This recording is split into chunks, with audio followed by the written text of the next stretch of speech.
This morning, Bernadette and I were speaking about humans and the battles that we fight in the dreamscape. And Kelly was pointing out to Bernadette that where she really started to notice these battles as mirages was when she would share something that she had gone through with another, and they would say, "Oh my gosh, I think the same way. Oh my gosh, I have the same thoughts. Oh my gosh, that just happened to me." And something in Kelly went ding, ding, ding, ding, ding. Literally, it sounded like she was playing a pinball machine. That was early on after her near-death experience, where she really started to lean into Bernadette more and recognize that she didn't have to go out there and figure it out alone. She could simply settle into this moment of stillness and ask the question,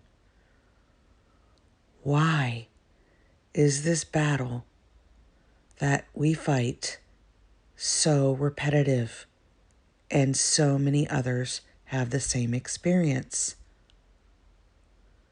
So Bernadette answers this today for us all.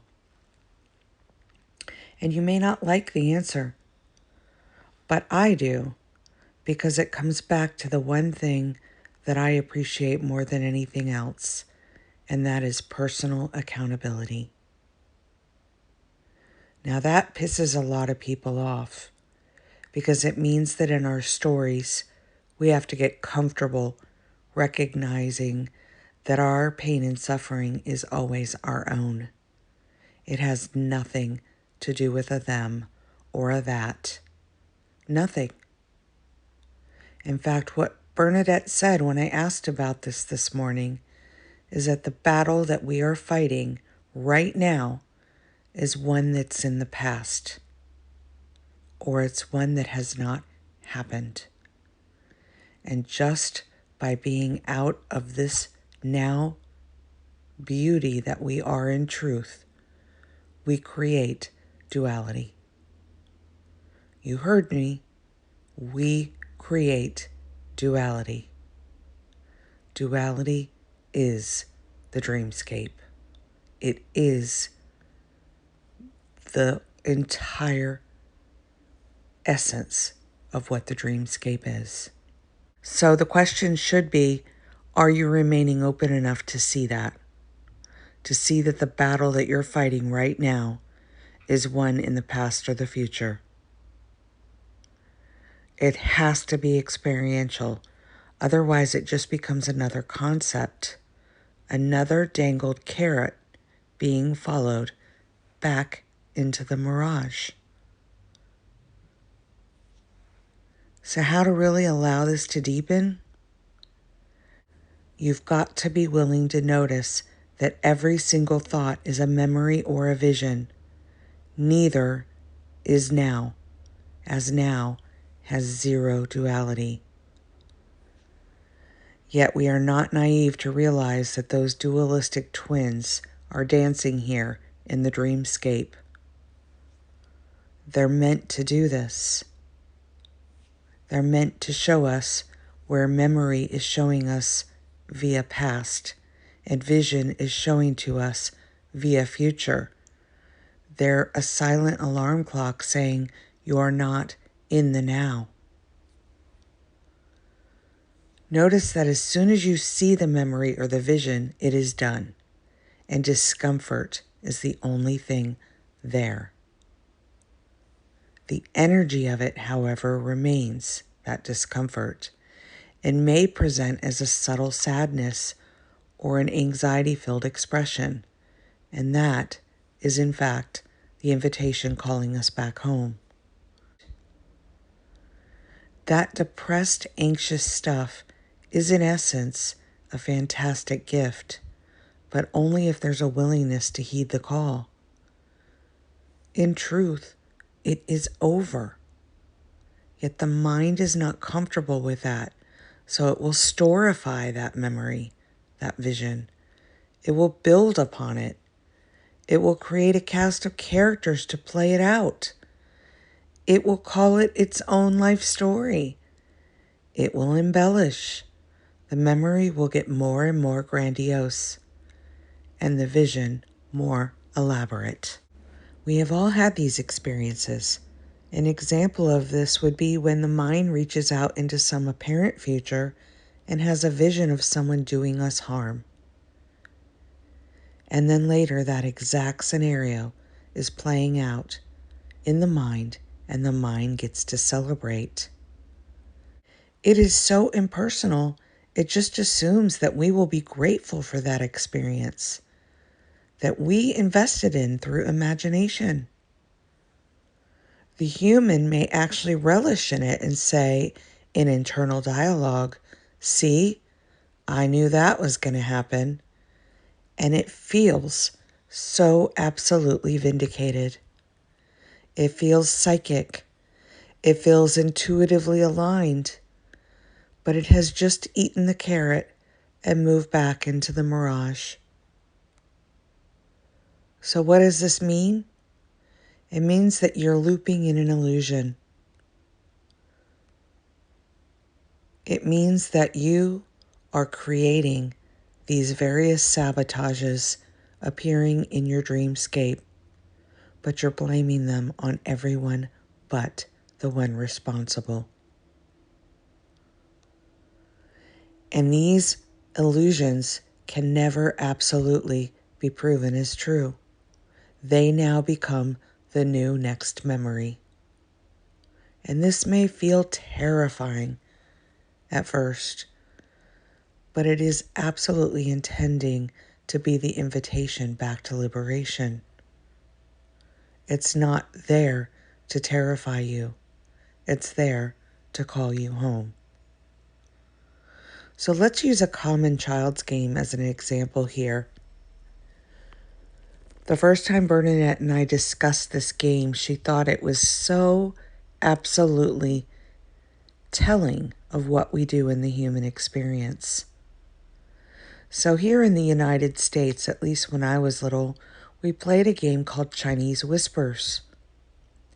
And we would sit in a circle with our friends, and one person would share a single little few words in a story by whispering into the person's ear sitting next to them. That person would then relay the story as they had heard it to the person sitting next to them. And it would follow throughout this pattern until the last person shared out loud how they heard it once it reached them. Very rarely did that accurate version even touch on what was initially shared. Yet were any of the versions wrong? Were any of them true? Can you know either way that the version that was shared initially was what was heard in repetition by the other, and that what was shared at the end was in fact their truth about you, about it? Think about that for a minute. This is precisely how life works. It is a mimic upon mimic upon mimic of thought upon thought upon thought, which creates mirage upon mirage upon mirage. What's crazy about all of this is life is absolutely impersonal. It is based on scientific fact that the frequency signaled is going to equal the frequency received.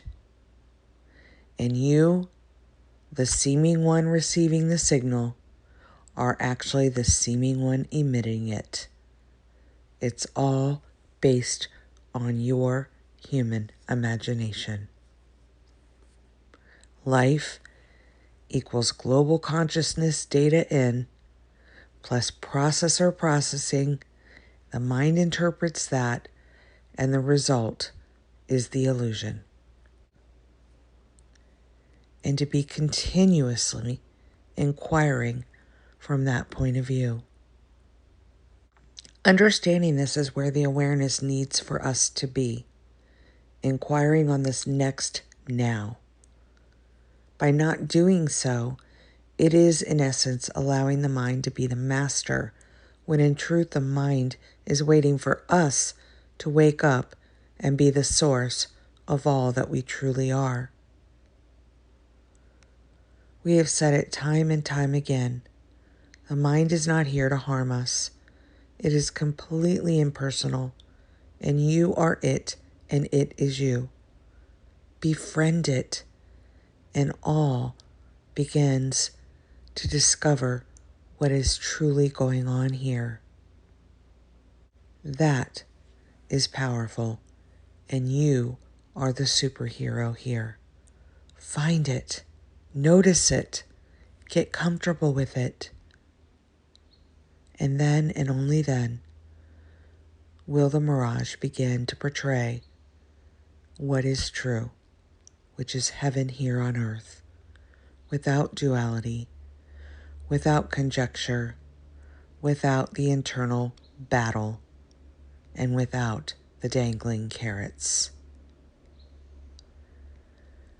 We remind you that sometimes this can feel heavy, and we get it.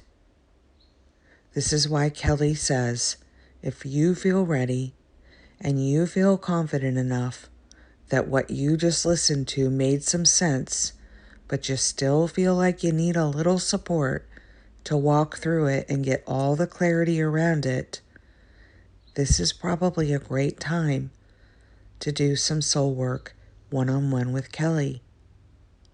Again, this is not intended to call you to do repeated work here.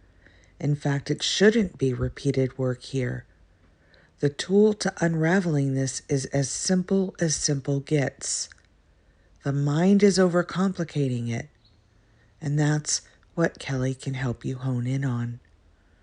Where within you are the blocks that are so deeply unconscious that no matter the amount of self-inquiry or self-liberation work that you are doing, it's just not shaking loose. That loop is your invitation, and I'm the soul guide ready to walk you through it. Let's do this together. Let's bring Bernadette in on it. Let's really look at it in unity. Much love. Until next time.